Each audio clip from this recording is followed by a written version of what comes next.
Halo teman-teman semuanya, kita akan melanjutkan pembacaan buku The Psychology of Money. Kali ini kita akan memasuki bab terakhir, yaitu bab ke-20. Pengakuan psikologi uang saya sendiri. Oke, langsung saja saya bacakan bab terakhir, yaitu bab 20. Sandy Gutesman, seorang miliarder dan investor, pendiri grup konsultan First Manhattan, konon hanya mengajukan satu pertanyaan bila mewawancara calon anggota tim investasinya. Apa yang Anda miliki dan mengapa? Bukan saham apa yang Anda anggap murah atau ekonomi negara mana yang akan resesi. Tunjukkan saja apa yang Anda lakukan dengan uang Anda sendiri. Saya suka pertanyaan itu karena menyoroti apa yang sering bisa menjadi perbedaan antara apa yang masuk akal, apa yang orang sarankan agar Anda lakukan, dan apa yang terasa benar bagi mereka, apa yang mereka benar-benar lakukan. Separuh dari semua manajer portofolio reksadana mutual tidak menanamkan uang sendiri di reksadana yang dikelolanya, menurut Morningstar. Boleh jadi itu tampak tidak pantas, dan tentu saja statistiknya menunjukkan sikap munafik. Namun, hal semacam itu lebih lazim daripada Anda kira. Ken Murray, profesor kedokteran di USC, menulis esai pada 2011 berjudul How Doctors Die, yang menunjukkan bagaimana dokter memilih berbagai perawatan akhir hidup untuk diri sendiri dan bedanya dengan yang disarankan untuk pasien mereka. Dokter tidak mati seperti kita yang bukan dokter, tulisannya. Yang tak bisa bukanlah berapa banyak perawatan yang didapat dokter dibanding sebagian besar orang Amerika, melainkan karena sedikit. Meski banyak menghabiskan waktu menunda kematian orang lain, mereka cenderung cukup tenang menghadapi kematian diri sendiri. Mereka tahu pasti apa yang akan terjadi. Mereka tahu pilihannya. Dan mereka biasanya punya akses terhadap segala macam perawatan medis yang mereka bisa inginkan. Namun mereka tenang menghadapinya. Dokter bisa saja habis-habisan melawan kanker pasiennya, tapi memilih perawatan pereda rasa sakit saja untuk kanker yang dialaminya sendiri. Perbedaan antara apa yang seseorang sarankan dan apa yang dia lakukan untuk dirinya sendiri tak selalu buruk. Itu hanya menunjukkan bahwa ketika menghadapi masalah rumit dan emosional yang memengaruhi Anda dan keluarga Anda, tidak ada satu jawaban yang benar. Tidak ada kebenaran universal. Hanya ada apa yang mempan bagi Anda dan keluarga. Memastikan Anda nyaman dan bisa tidur nyenyak pada malam hari. Itu prinsip-prinsip dasar yang mesti dianut, berlaku di keuangan dan kedokteran. Tapi keputusan-keputusan finansial penting bukan dibuat di tabel atau buku pelajaran, melainkan di meja makan. Seringkali keputusan finansial bukan dibuat dengan niat memaksimalkan hasil, melainkan meminimalkan peluang mengecewakan pasangan atau anak. Jenis-jenis hal itu sukar dirangkum dalam grafik atau rumus, dan sangat beragam dari orang ke orang. Yang ampuh untuk satu orang boleh jadi tak ampuh untuk orang lain. Anda harus mencari apa yang ampuh untuk Anda sendiri. Berikut yang ampuh untuk saya. Bagaimana keluarga saya berpikir mengenai tabungan? Charlie Munger pernah berkata, "Saya tak ingin jadi kaya. Saya hanya ingin jadi mandiri." Kita bisa kesampingkan soal kaya. Tapi kemandirian selalu menjadi tujuan keuangan pribadi saya. Mengejar hasil terbesar atau menjaminkan aset saya untuk hidup mewah, mungkin itu tak menarik bagi saya. Keduanya tampak sebagai permainan yang dilakukan orang untuk membuat kawan-kawannya terkesan dan punya resiko tersembunyi. Saya biasanya hanya ingin bangun setiap hari dengan mengetahui keluarga saya dan saya bisa melakukan apapun yang kami ingin lakukan semau kami. Tiap keputusan finansial yang kami buat berputar sekeliling tujuan itu. Orang tua saya menjalani masa dewasa dalam 2 tahap, sangat miskin dan cukup makmur. Ayah saya menjadi dokter ketika berumur 40 dan sudah punya 3 anak. Gaji dokter tidak menghilangkan mentalitas hemat yang muncul ketika harus menghidupi 3 anak lapar sambil kuliah kedokteran. Dan orang tua saya bertahun-tahun hidup sederhana dengan banyak menabung. Itu membuat mereka cukup mandiri. Ayah saya dokter di ruang gawat darurat, salah satu profesi dengan tingkat stres paling tinggi yang bisa saya bayangkan dan membutuhkan perubahan jadwal hidup yang menyakitkan. Antara giliran jaga malam dan pagi. Sesudah 2 dasawarsa, dia memutuskan sudah cukup. Jadi, dia berhenti. Berhenti begitu saja. Lalu melanjutkan ke tahap berikutnya dalam hidup. Itu berkesan bagi saya. Bisa bangun pada suatu pagi dan berubah pekerjaan semau kita kapanpun, tampak seperti puncaknya segala tujuan keuangan. Bagi saya, kemandirian bukan berarti berhenti bekerja. Artinya, Anda hanya melakukan pekerjaan yang Anda suka dengan orang yang Anda suka pada waktu yang Anda inginkan selama Anda mau. Dan mencapai tingkat kemandirian itu tak bergantung ke gaji sebesar gaji dokter. Utamanya adalah soal mengendalikan harapan dan hidup sederhana. Kemandirian di tiap tingkat pendapatan didorong tingkat tabungan. Dan sesudah tingkat pendapatan tertentu, tingkat tabungan Anda didorong kemampuan Anda menjaga harapan gaya hidup agar tak kebablasan. Saya dan istri saya bertemu ketika kuliah dan kami tinggal bersama bertahun-tahun sebelum menikah. Sesudah kuliah, kami sama-sama mendapat pekerjaan pertama dengan gaji tingkat pemula dan bergaya hidup moderat. Segala gaya hidup ada di satu kisaran. Dan yang biasa bagi satu orang bisa terasa mewah atau pas-pasan bagi orang lain. Namun, dengan pendapatan kami bisa mendapat apartemen lumayan, mobil lumayan, pakaian lumayan, makanan lumayan, nyaman tapi tak mewah. Meski sudah 1 dasawarsa lebih mengalami kenaikan pendapatan, saya di bidang keuangan, istri saya di bidang perawatan kesehatan. Kami tetap dalam gaya hidup seperti itu. Itu mendorong tingkat tabungan kami menjadi makin tinggi. Hampir setiap dolar kenaikan pendapatan masuk ke tabungan. Dana kemandirian. Sekarang kami hidup di bawah kemampuan kami, tak banyak menunjukkan pendapatan kami, dan lebih menunjukkan keputusan melanjutkan gaya hidup yang kami tetapkan pada umur 20-an. Jika ada bagian rencana keuangan rumah tangga kami yang saya banggakan, itu adalah karena kami bisa menghentikan kenaikan standar gaya hidup ketika muda. Tingkat tabungan kami cukup tinggi, tapi kami jarang merasa terlalu hemat karena keinginan kami akan harta tidak banyak berubah. Bukannya kami tak punya keinginan. Kami suka barang bagus dan hidup nyaman. Kami hanya menghentikan kenaikan standar.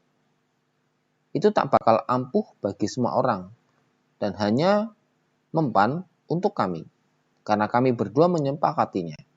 Tidak ada yang mesti berkorban. Sebagian besar yang kami nikmati, jalan-jalan, membaca, podcast, berbiaya rendah. Jadi kami jarang merasa ketinggalan. Kalau saya terpikir mempertanyakan tingkat tabungan kami, saya mengingat kemandirian orang tua saya yang didapat dari tingkat tabungan tinggi bertahun-tahun. Dan saya kembali ke keputusan semula. Kemandirian adalah tujuan utama kami. Manfaat kedua bergaya hidup di bawah kemampuan adalah menghindari beban berjalan psikologis harus mengimbangi orang lain. Hidup nyaman di bawah kemampuan belanja tanpa hasrat untuk lebih banyak harta menghilangkan banyak tekanan sosial yang dialami banyak orang di dunia pertama yang modern. Nassim Taleb menjelaskan, keberhasilan sejati adalah keluar dari balap tikus untuk mengatur kegiatan sendiri demi kedamaian jiwa. Saya suka itu. Kami sangat berkomitmen ke kemandirian sampai-sampai kami melakukan hal-hal yang tak masuk akal di atas kertas.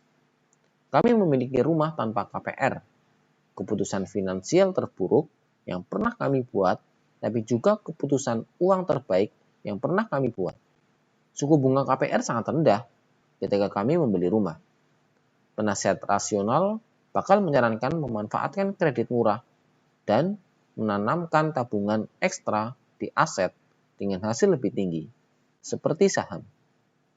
Namun, tujuan kami bukan menjadi rasional tanpa perasaan, sekedar masuk akal secara psikologis.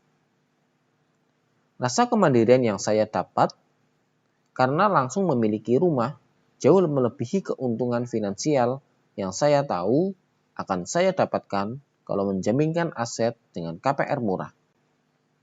Menghilangkan cicilan bulanan terasa lebih enak daripada memaksimalkan nilai jangka panjang aset kami. Itu membuat saya merasa mandiri. Saya tak mencoba membela keputusan itu kepada mereka yang menunjukkan kekurangannya atau orang-orang yang tak mau menirunya. Di atas kertas, keputusan itu tak bisa dibela. Namun, keputusan itu ampuh bagi kami. Itulah yang penting.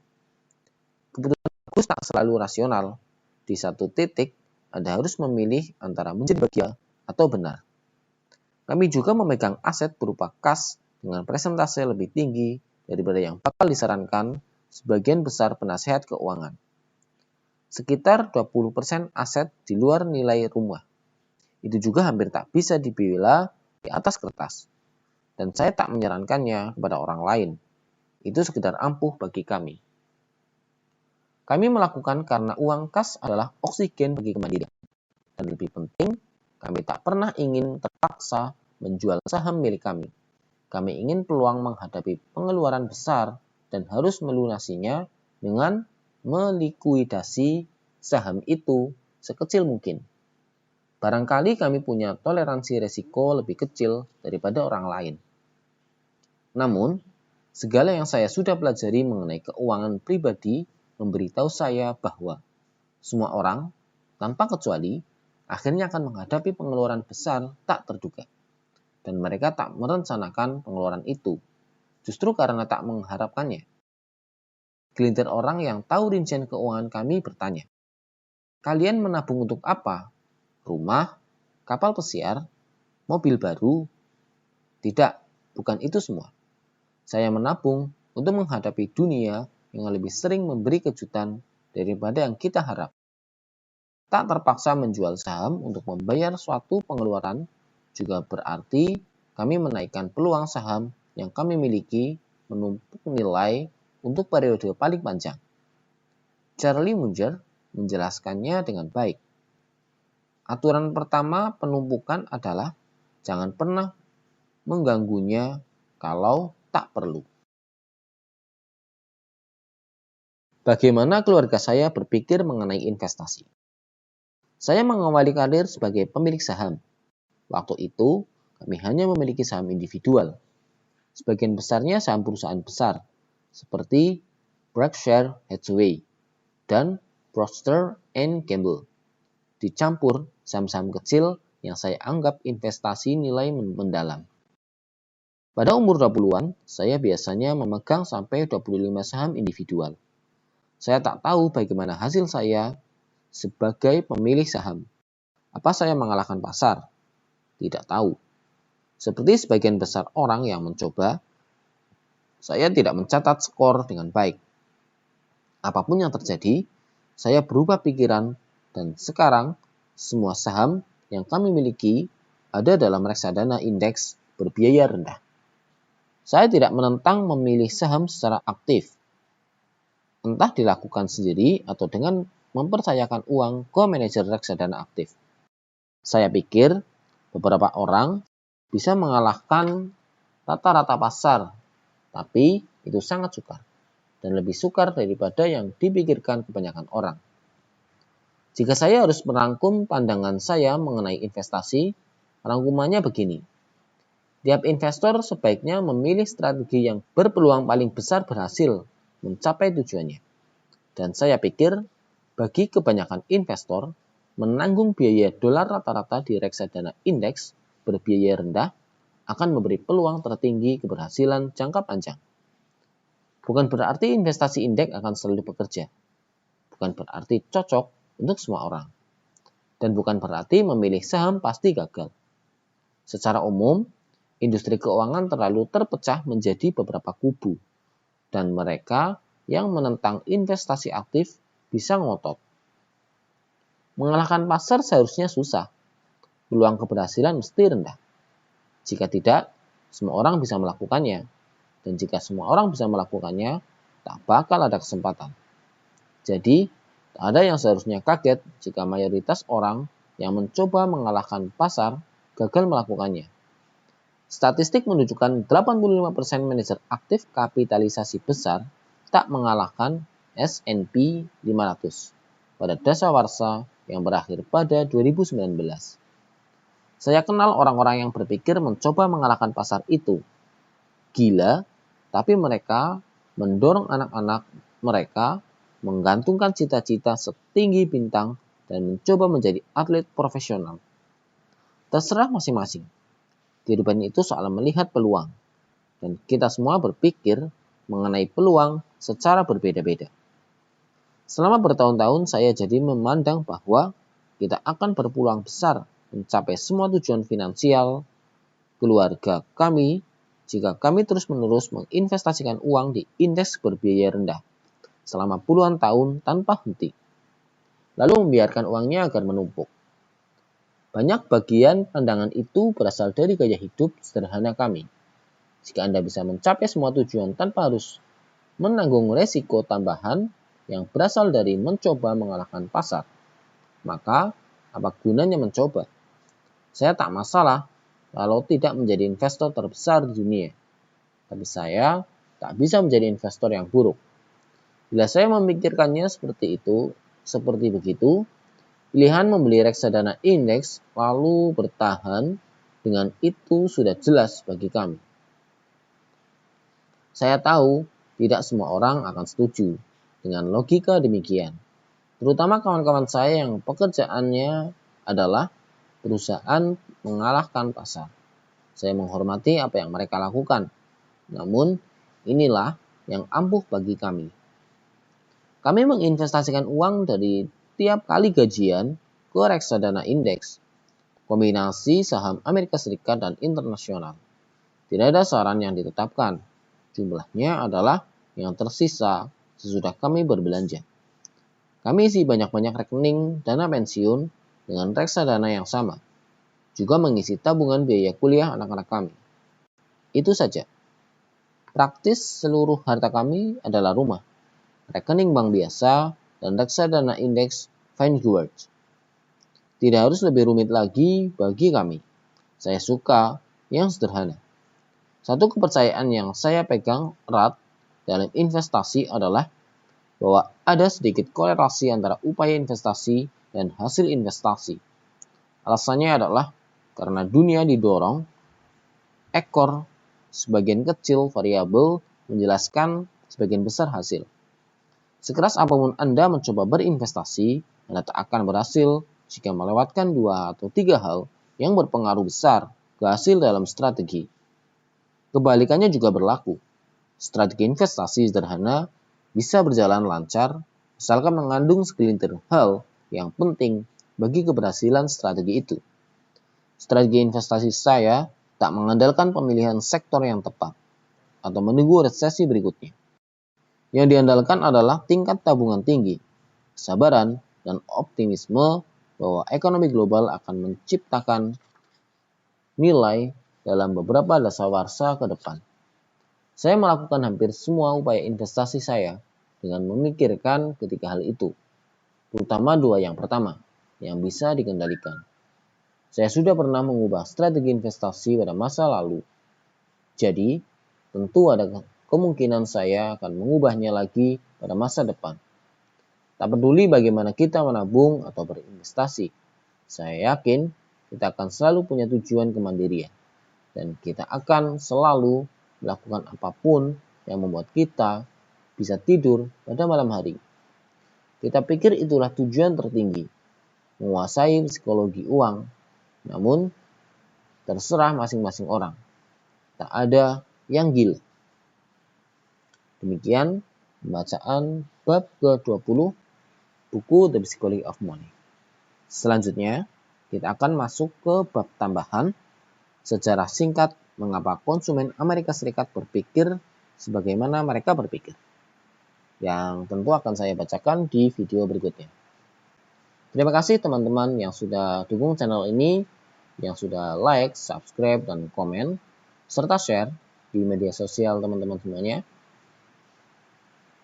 Dan juga yang belum dukung, silahkan didukung dengan cara like, komen, dan share, serta jangan lupa subscribe.